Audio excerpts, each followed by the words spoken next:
नमस्कार, आपके साथ मैं हूं समीर अब्बास। मेरे साथ मेरे तमाम सहयोगी रवि मिश्रा, विपिन चौबे और अंकिता लगातार मौजूद हैं। Non stop coverage TV9 Bharatvarsh की जारी है। एक एक खबर वॉर जोन से सीधे हम आप तक पहुंचा रहे हैं और हमारी टीम लगातार वॉर जोन में डटी हुई है। और बड़ी खबर से कर रहे हैं शुरुआत। अब से ठीक आधे घंटे बाद रूस अपने प्लान पर एक्शन लेना शुरू कर देगा, यह जानकारी सामने आ रही है। और प्लान क्या है? 5:30 बजे यूक्रेन के 2 शहरों में लगा सीज फायर हट जाएगा, यानी जो हमले रोके गए हैं कुछ घंटों के लिए वो दोबारा शुरू हो जाएंगे।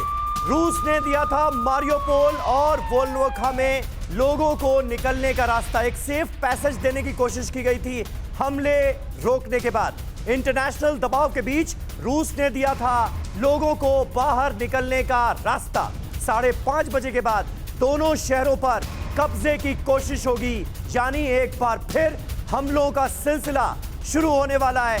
और इस बीच यहां के लोगों को, यानी इन 2 शहरों के लोगों को कुछ घंटे का सेफ पैसेज दिया गया कि अपने घर बार छोड़कर शहर से निकल जाएं, शहर खाली कर दें, क्योंकि अब इस पर रूस का कब्जा तय है।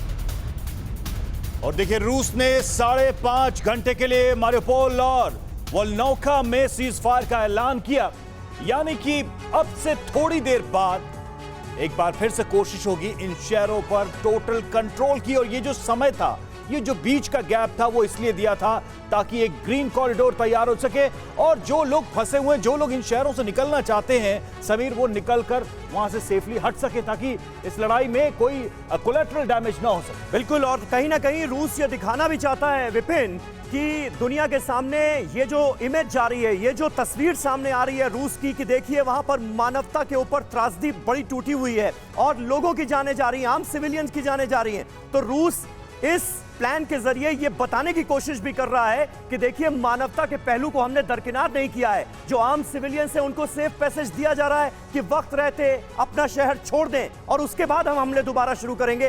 कब्जा तो तय है इन दोनों शहरों पर, यह भी बता रहा है। बिल्कुल सवेर, और तस्वीरें भी सामने आ रही है कि किस तरह से सीज फायर का ऐलान किया गया था। और इस बीच जंग जारी है। कुछ देर के लिए रूस ने हमले जरूर रोके हैं। भारतीय समय के अनुसार दोपहर 12:30 बजे से शाम 5:30 बजे तक ये हमले रुके थे। यूक्रेन के 60 साल के ऊपर की महिलाएं और बच्चों को निकलने की इसमें इजाजत थी। विदेशी नागरिकों को शहर छोड़कर जाने की इजाजत। बड़ा सवाल, क्या समय सीमा खत्म होते ही रूस हमले तेज करेगा? उसके बाद फिर से यूक्रेन को रूस का कोपभाजक बनना पड़ेगा।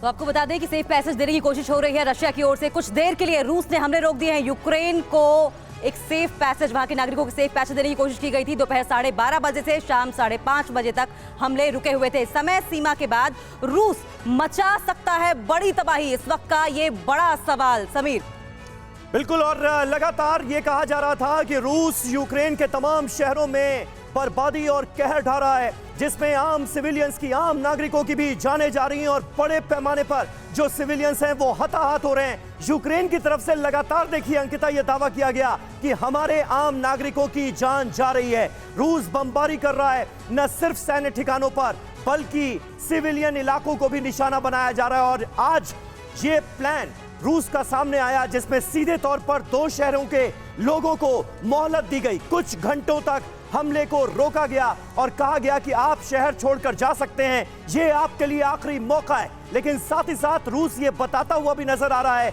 कि देखिए आज नहीं तो कल इन तमाम शहरों पर, यूक्रेन के तमाम शहरों पर रूस का कब्जा होना तय है। लेकिन हम नहीं चाहते कि सिविलियंस की जानें जाएं, आम नागरिकों की जानें जाएं, इसलिए उनको एक सेफ पैसेज भी दिया जा रहा है।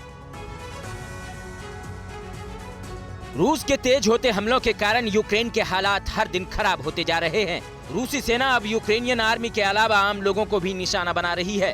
तेज होते रूसी अटैक के कारण लोगों में डर और भय का माहौल बना हुआ है। लोगों को खाने पीने से लेकर और भी कई दिक्कतों का सामना करना पड़ रहा है। इसके साथ ही यूक्रेन से पलायन करने वालों का आंकड़ा भी तेजी से बढ़ रहा है। संयुक्त राष्ट्र संघ की ताजा रिपोर्ट के मुताबिक यूक्रेन से अब तक 12 लाख लोग पलायन कर चुके हैं। 24 फरवरी के बाद से लोगों का पलायन जारी है।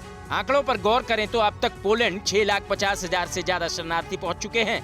वहीं हंगरी में 1,45,000 शरणार्थी शरण लिए हुए हैं। रोमानिया में शरणार्थियों की संख्या 1,03,000 बताई जा रही है।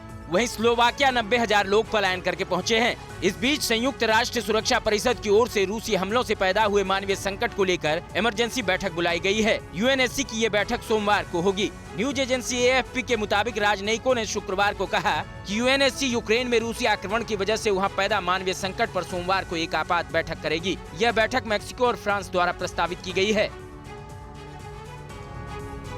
परवाह देश की, सोमवार से शुक्रवार रात 10 बजे TV9 भारतवर्ष पर।